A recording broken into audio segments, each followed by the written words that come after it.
இங்கே ஒரு சிற்பம் இருக்கு, பார்க்க வேல் மாதிரியே இருக்கு.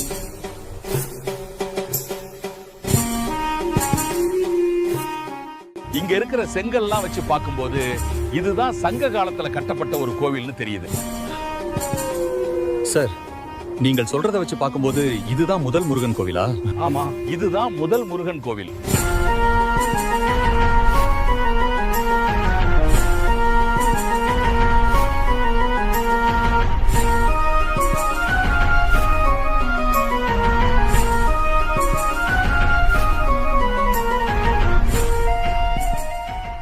இன்னும் பல தமிழனின் பெருமை எப்படி மறைந்திருப்பது என்பது நமக்கு தெரியாது.